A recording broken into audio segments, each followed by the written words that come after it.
Hey everybody, this is Captain Kyle. Welcome to this interview. I'm talking with Paul Amos, who is one of the founders of HomeCon. How are you doing today, Paul? I'm doing really well. Yeah, we've a lack of sleep, seeing as we're running an 18-hour days right now. But other than that, no, it's all right. I'm all right. It's exciting. It's very, very exciting. Now, how are you dealing with the stay-at-home order and isolation? I'm dealing with it by doing this. Okay.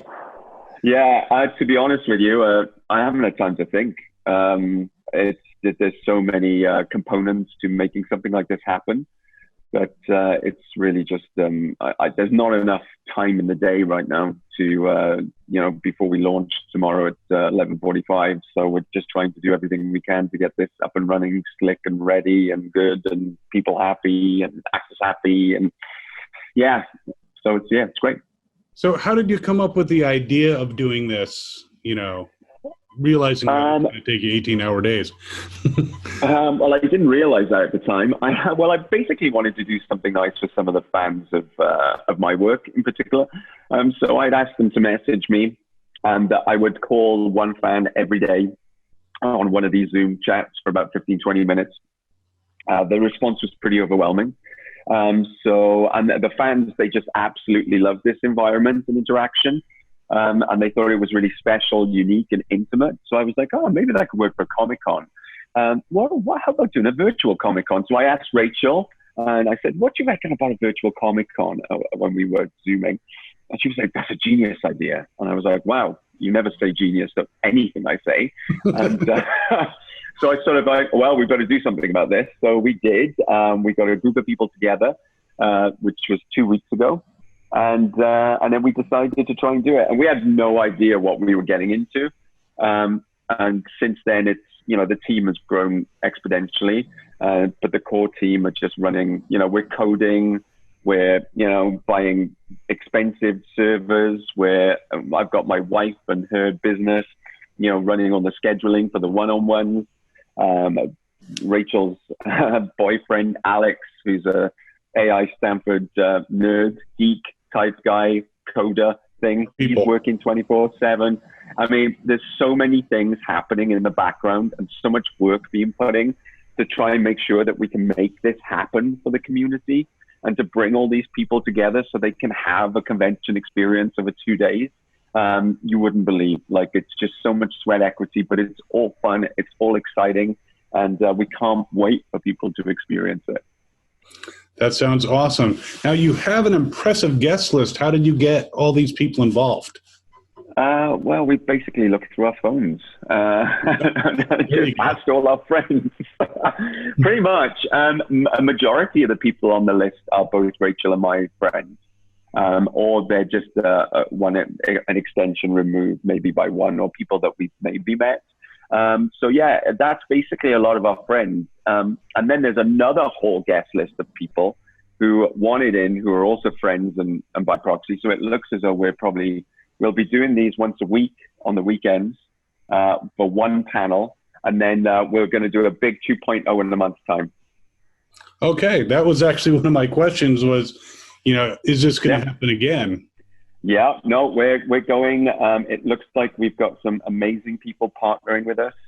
iHeartRadio, we're running ads all day today for all across the country. Each CJ, we've got a lovely spot there that they're just playing right through the day for us. Going forward, it'd be nice to get some partnerships and taking this into a bigger format. And it could be anime, it could be video gaming, it could be mainstream. It could be musicians. It could be a whole load of things that we do as we move forward. I just see HomeCon, taking on a different shape and form every month, and just trying to, bring as many communities together into this sort of virtual space where, they can enjoy entertainment and also have a unique one-to-one experience with people from, shows or music or whatever that they love. Absolutely. Now, do you think that after this pandemic is finally laid to rest, hopefully knock on Formica or whatever wood you happen to have near, do you think that there will still be virtual cons even when we have the traditional in-person cons? Yeah, I think if we get this right and the model is right, you'd be surprised how many people, for whatever reasons, can't actually make it to the conventional, con for like disability reasons, financial reasons, timing reasons, geographic reasons. So this, is an opportunity for us to let all those people around the world who can't come. And then also it is quite a unique experience to be able to phone into somebody's home and have a conversation. Some of the conventions, when you go to meet guests, there's a very much a kind of a cat or sort of conveyor belt feeling about it. And you pay a lot of money, but you don't get much of an experience. Where with this, you're guaranteed a 5 or 10 minute personal chat, and it's very intimate. I'm in your home, you're in mine. This is my home. You can see there are the lights. That's my daughter's art in the background. That's as intimate as you can get. And I also think if we get the show right in terms of the panel, it's something that you can be watching on your phone, or you could be at work, but maybe you've got an hour off and you decide to watch a bit of it, and then you come back and you watch it on video on demand, because these things will be available pretty much after for a month. So there's lots and lots of ways I think that this can work. So yeah, I really do think it has a future, although nothing will ever replace the human interaction. I agree. And that's for sure. But, I think they can complement each other. Just to talk about you for a little bit, I know you do a lot of voice work and you've had a lot of projects. Do you have any projects on hold because of the quarantine? The last project I did was a very big Netflix show called Stupidest Legacy. And I played Barnabas Wolf in that. And that is due out this summer. I don't know whether they're going to try and pull that up because of this kind of situation.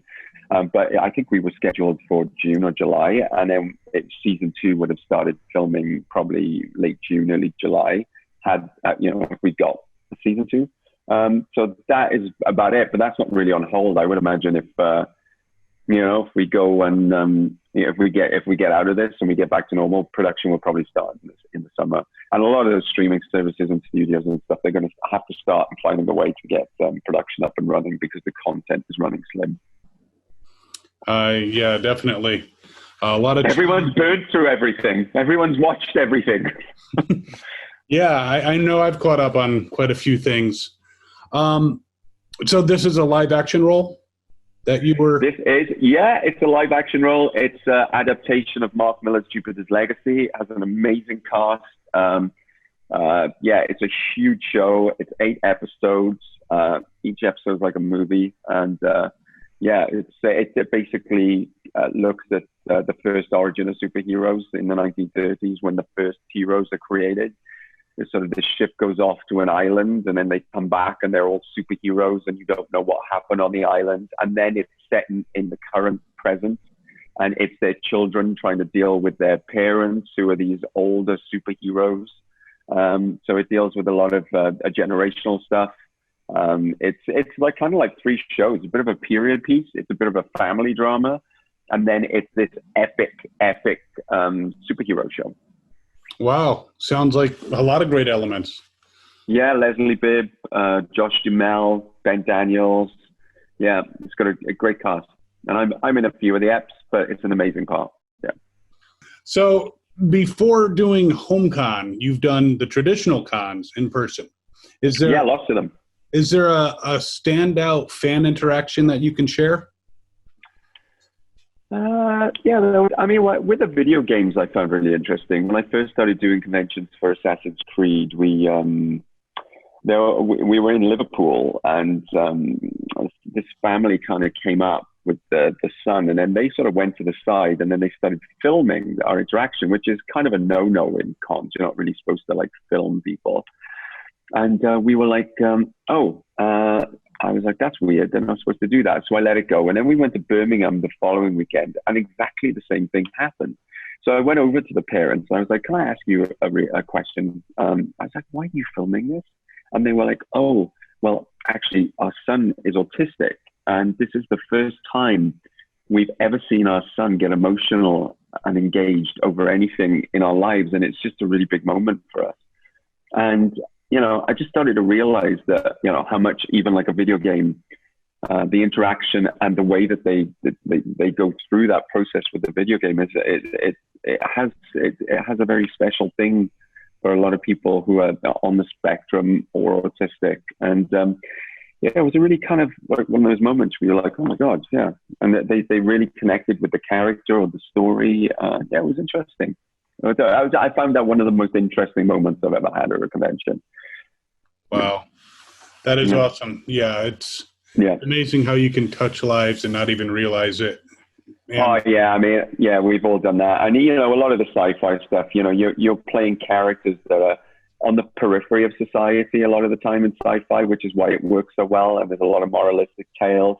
And, people who are often not represented in society have the opportunity generally in genre and sci-fi world. So you can really touch people in a particular way because they finally see themselves on screen. They finally see themselves reflected. And that's a really important thing because it's what we're supposed to do is, reflect the world around us. Well, that is just awesome. I know you have a lot to do, so I don't want to keep you. I do. Anything that you want to say, final words to your fans out there? Just, come to HomeCon, come and enjoy it. It's going to be around for a while. We're all on lockdown, so let's all get in there, get together, have some fun, and some unique experiences. All right. Well, thank you so much, Paul, and thank everyone who's watching. Yeah, go to homeconofficial.com. It's going to be happening, the first one, April 10th and 11th, so very soon, but definitely keep going back because, as Paul said, there will be more. Awesome. All right. Okay, thank you, man. Peace out. Thank you. Take care, and everyone who's watching, have fun and follow your fandom. This is Goku. Thanks for watching. And remember, don't forget to subscribe. Yeah!